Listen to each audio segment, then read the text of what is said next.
लोकसभा का चुनाव नजदीक आने को है और विपक्ष जमकर सड़कों पर उतरकर जन जन तक की तकलीफें जानने की कोशिश कर रहा है, लेकिन लगातार टीवी अखबार भारतीय जनता पार्टी की तारीफों के पुलिंदे बांध रही है। पिछले 10 सालों से जिस तरीके से भारत की टीवी अखबार में बैठे पत्रकार भारतीय जनता पार्टी की विफल नीतियों को सक्सेस बताने का काम कर रहे हैं, वहीं जनता की बीच में जा चुके हैं विपक्षी नेता राहुल गांधी, आकाश आनंद, चंद्रशेखर आजाद, इसके साथ साथ तेजस्वी यादव, लालू यादव ने तो ऐलान कर दिया। सोचिए आज बिहार के मैदान में किस तरीके से जन विश्वास महारैली है और जनता की भीड़ देखिए, जनता का ये हुजूम देखिए, जनता का ये जनसैलाब देखिए। इसके बावजूद बीजेपी कह रही है कि आने वाले टाइम में अब की बार मोदी सरकार वो भी 400 के पार, लेकिन ये तकलीफें, ये बेबसी लोगों की बयां कर रही है, चीख चीख कर कह रही है कि अब उन्हें धर्म की राजनीति नहीं करनी, उन्हें नौकरी चाहिए, उन्हें अपने बच्चों के उज्जवल भविष्य की जो कल्पना की थी उस पर बात होनी चाहिए, अच्छा अस्पताल चाहिए, अच्छे स्कूल चाहिए। और ये लगातार तेजस्वी यादव ने साबित किया कि कैसे कम समय में लोगों को रोजगार दिया जाता है। हालांकि वहां पर उनकी सरकार को गिरा दिया गया क्योंकि बीजेपी लगातार बुरी तरह चुनाव हारने के डर से बौखला गई है। सबसे पहले ये वीडियो देखिए कि बिहार की जनता क्या कह रही है। मोदी जी कह रहे हैं 400 पार, अरे 200 के नीचे रहेंगे। वोट उसी को देंगे जो युवाओं को रोजगार देगा, जो गरीबों को देखेगा। देश बेचने वाला वोट नहीं देंगे। जान लीजिए, देश बेच रहे हैं बीजेपी, राज बाबू बेच रहे हैं, दंगाई है। हमको कलम कॉपी किताब विद्यालय चाहिए हमारे समाज को, न कि जैसे मंदिर मस्जिद जैसी राम चाहिए। हाँ, धर्म का नाम नहीं। हमरा जैसे बच्चा कलम कैसे पकड़ेगा, हमारा इलाज कैसे होगा, सही हमको रोजगार चाहिए। वो मंदिर नहीं चाहिए, वो मंदिर के नाम पर जैसे ठगने काम कर रहे हैं वही राम राज आएगा। जो हमारे पूर्वज को गला में कोहा लटका दिया जाता था, हाथ में घड़ी घंट दिया जाता था, पढ़ने लिखने का अधिकार नहीं था, पहनावा ओढ़ावा पर परहेज था, और जो है डर में दारू बढ़कर शुद्धिकरण व्यवस्था सती पर था। इस सारा राम राज में हम लोग को शोषण हुआ था। आज राम राज वही राम राज नहीं चाहिए, नहीं चाहिए, राम राज नहीं चाहिए। क्या राज चाहिए? संविधान राज चाहिए। चाहिए। संविधान राज चाहिए। तो सुना आपने वीडियो कि किस तरीके से बिहार के लोगों के अंदर नाराजगी है और दूसरी ओर ये रामलीला मैदान से हुजूम देखिए, लाखों की तादाद में लोग एकजुट हुए, लाखों की संख्या में भीड़ देखिए। और लेकिन टीवी अखबार इन सब खबरों को नहीं दिखाएगा। टीवी अखबार बीजेपी रैली की खाली कुर्सियों को भी कहता है कि अब की बार 400 पार सरकार बनने वाली सरकार जो है वो कैसे फ्लॉप साबित हो रही है। लेकिन सोचिए, एनडीए को मात देने के लिए तैयार इंडिया गठबंधन कैसे कमर कसकर एकजुट एक मंच पर आकर खड़ा हो गया, क्योंकि वो जनता के बीच जा रहा है, जनता के उम्मीदों पर खरा उतरा है, जनता की तकलीफों को समझने की कोशिश कर रहा है। राहुल गांधी भारत जोड़ो न्याय यात्रा शुरू कर चुके हैं। लगातार वो उन मुद्दों पर बात कर रहे हैं जिस पर बहुजन नेता संसद के अंदर जाने पर बात करने से कतराते। जातीय जनगणना हो, चाहे बहुजन समाज की भागीदारी हो, एसटी एससी ओबीसी की इंस्टीट्यूशन में कब भागीदारी होगी, इस पर तमाम लोग बात नहीं करते, लेकिन तमाम अपने समाज के वोट के आधार पे सदन के अंदर जाकर अपने ही समाज को गुमराह करने की कोशिश करते हैं। सोचिए, बीजेपी सरकार जो है वो तमाम उन कंट्रोवर्सी चेहरों का पत्ता तो काट दिया जो लगातार कंट्रोवर्सी मुद्दों में बने रहते हैं, लेकिन इसके साथ साथ भारतीय जनता पार्टी लोकसभा चुनाव से पहले किसान विरोधी काम कर गई है। कैसे अजय मिश्र टैनी को उसने टिकट देकर ये साबित कर दिया कि भारतीय जनता पार्टी किसान विरोधी है, भारतीय जनता पार्टी दलित विरोधी है, भारतीय जनता पार्टी पिछड़े समाज की विरोधी है, और भारतीय जनता पार्टी कैसे मुसलमानों से नफरत करती है। इसके साथ साथ सोचिए, बहुजन समाज के लोगों को आज भी आज़ादी के 75 साल बाद भी इस लायक नहीं समझा जाता कि वो भारी बहुमत के साथ अपनी ही सीटों पे, रिजर्व सीटों पे चुनाव लड़ते हैं, लेकिन उनको जनरल कैटेगरी की सीटों पर नहीं लड़वाया जाता क्योंकि वहां पर सवर्ण समाज का आज भी दबदबा है। तो ये है जातिवाद कि आप सिर्फ रिजर्व सीट पर ही चुनाव लड़ सकते हैं, वो भी तब जब डॉक्टर अंबेडकर ने ये प्रावधान किया संविधान में कि रिजर्व सीट पर सिर्फ रिजर्व कैटेगरी के लोग ही चुनाव लड़ेंगे। सोचिए अगर ये प्रावधान नहीं होता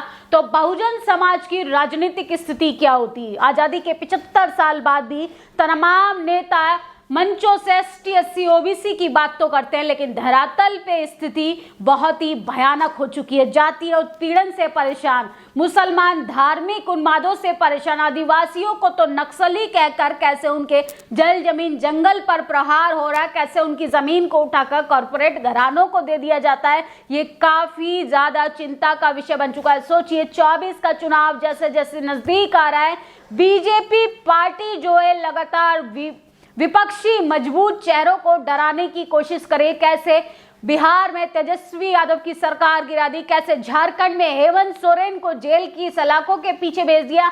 इसके साथ साथ वो तमाम राज्यों में भी अपनी सरकार बनाने के लिए तमाम हथकंडे अपना रही है, चाहे उसे पैर से चोटी तक का पूरा जोर लगाना पड़े। लेकिन सोचिए ये हुजूम, ये भीड़ देखकर ये तो पता चल रहा है कि बीजेपी से वाकई में जनता काफी परेशान हो चुकी है। एक मंच पर तमाम तरीके के लोग एकजुट हुए हैं और ये जहां जहां तक आपकी नजरें जाएंगी ये भीड़ देखकर अंदाजा लगा सकते हैं कि कैसे ओवर कॉन्फिडेंट में बीजेपी बड़े बड़े वादे करती है, बड़े बड़े जुमले छोड़ती है और टीवी अखबार बची कुची जो कसर रह जाती है उसको पूरा करने के लिए कैसे आगे आकर मोदी सरकार के लिए बैटिंग करता है। सोचिए, लेकिन बिहार में लगातार लोग जो हैं वो मोदी सरकार को चैलेंज कर रहे हैं और ये जनसैलाब, जन विश्वास यात्रा बिहार में आज लाखों की तादाद में लोग बिहार के रामलीला मैदान में एकजुट हुए हैं। सोचिए, इसके साथ साथ तमाम लोग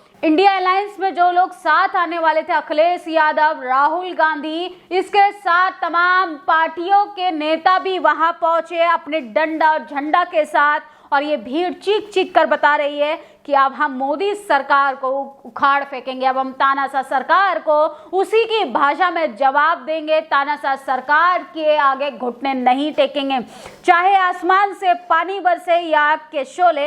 ये बिहार का युवा ठान लिया है, मोदी सरकार को 24 में उखाड़ फेंकेंगे। सोचिए, जन विश्वास महारैली, लेकिन कहीं ना कहीं जातिवाद मीडिया में चुप्पी है। एक तरफ देश के प्रधानमंत्री लगातार चुनाव की तैयारियां कर रहे हैं, कैसे उनकी रैलियों को बड़ा चढ़ाकर दिखाया जाता है और जिस रैली में लाखों की तादाद में लोग एकजुट हुए हैं, जिसमें हुजूम जुट रहा है, जिसमें लाखों की संख्या में लोग बढ़ चढ़कर हिस्सा ले रहे हैं, मोदी सरकार की पोल खोल रहे हैं, उन खबरों को छुपाने की कोशिश की जा रही है।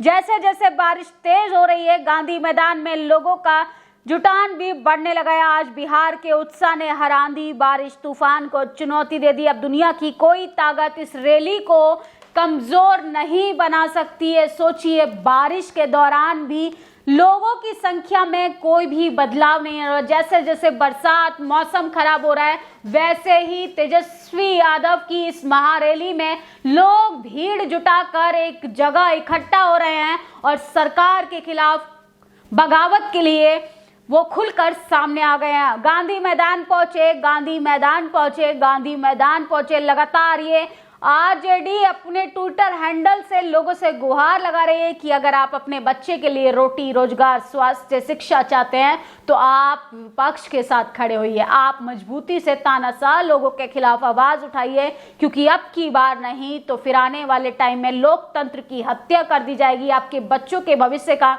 खिलवाड़ कर दिया जाएगा। जिस तरीके से देश के हालात होते जा रहे हैं, विपक्षी नेताओं को जेल की सलाखों का डर बिठाया जा रहा है, टीवी अखबार पर पाबंदी लगाई जा रही है, सोशल मीडिया को कैसे कंट्रोल करने की कोशिश की जा रही है। अगर आप सरकार के खिलाफ आवाज उठाएंगे, अब आप ईवीएम के खिलाफ आवाज उठाएंगे, अगर आप चुनाव आयोग से सवाल करेंगे तो आपकी वीडियोस को डिलीट कर दिया जाएगा। सोचिए, भारतीय जनता पार्टी कैसे किसान विरोधियों को सत्ता में भेजती है, कैसे उनको बुला बुला कर टिकट बांट रही है और आपको कह रही है कि हम जन जन की पार्टी हैं, हम गरीबों की पार्टी हैं, हम लाचार बेबस लोगों के हितैषी हैं, हम उनके हक अधिकारों पर बात करते हैं। लेकिन जब बात आती है धरातल पे काम करने की, जमीनी स्तर पर इंसाफ देने की, तो लोगों के हाथ में सिर्फ झुंझुना पकड़ाया जाता है, लोगों के हाथ में सिर्फ लॉलीपॉप पकड़ाया जाता है। सोचिए, राहुल गांधी भी गांधी मैदान पहुंच चुके हैं। ये भीड़ देखिए कैसे कांग्रेस पार्टी की समर्थक कार्यकर्ता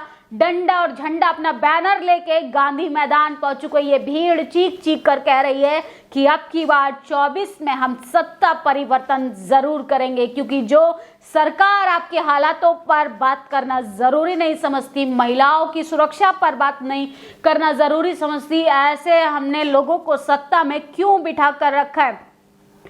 इसके साथ साथ सोचिए बिहार की जनता जो है वो कैसे विरोध कर रही है। फिर से एक बार सुनिए। लोगों की सरकार बनी, सरकार गिरा दिए मोदी जी, नीतीश जी को अपने बाले में ले लिए। फर्क पड़ेगा? अरे कोई फर्क नहीं पड़ने वाला है।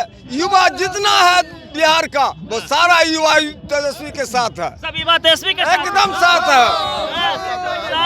मोदी मोदी करता है, युवा मंदिर मंदिर करता है। अरे वह तो युवा को भटका दिए मंदिर मंदिर करके, जातिवाद फैला करके आतंकवाद फैला दिए उन्होंने। जाति मुसलमान और हिंदू को अलग कर दिया, जो कि एक साथ हम लोग भाईचारा बना के रखते थे, उसको उन्होंने बर्बाद कर दिया। के नाम पे, राम मंदिर के नाम पे आप लोग वोट नहीं देंगे मोदी जी को? जी नहीं, हम देंगे काम के बदले जिन्होंने तेजस्वी यादव किया है। तो सुना आपने वीडियो कि कैसे बीजेपी के खिलाफ बिहार की जनता ने कमर कस ली है और कह रही है कि अब की बार हम मोदी की दाल नहीं गलने देंगे। कैसे उसने डरा कर धमका कर तेजस्वी यादव की सरकार को गिराने का काम किया, विपक्षी नेताओं को वो डराने की कोशिश कर रही है। इसके साथ साथ इस भीड़ से तो यही पता चलता है कि मोदी सरकार हार के डर से बौखला गई है और लोकसभा चुनाव में 24 में कुछ बड़ा बदलाव होगा, क्योंकि ये भीड़ किसी धर्म के लिए नहीं आई है, ये भीड़ किसी मंदिर मस्जिद के लिए नहीं इकट्ठा हुई है। ये भीड़ बता रही है कि वाकई में देश में बेरोजगारी का आलम अपनी चरम सीमा पर है, महंगाई से परेशान है, भ्रष्टाचार से परेशान है। लोगों को धर्म नहीं, लोगों को मंदिर नहीं, लोगों को मस्जिद नहीं, लोगों को नौकरी चाहिए, लोगों को रोजगार चाहिए। इस पूरी बातचीत पे आपकी क्या प्रतिक्रिया, कमेंट बॉक्स में जरूर बताइएगा। और तेजस्वी यादव की ये महारैली पे आप क्या सोचते हैं? क्या वाकई में एनडीए पर भारी पड़ेगा इंडिया अलायंस? इस पर भी आप अपनी राय जरूर दीजिएगा। शुक्रिया। नेशनल दस्तक की आपसे गुजारिश है कि अगर इसको बचाना चाहते हैं तो नेशनल दस्तक को सब्सक्राइब करने के लिए रेड कलर के सब्सक्राइब बटन को दबाएं, फिर बेल आइकन की घंटी दबाएं। नेशनल दस्तक को बचाने के लिए बहुत जरूरी है कि हर खबर को शेयर करें, लाइक करें, कमेंट जरूर करें।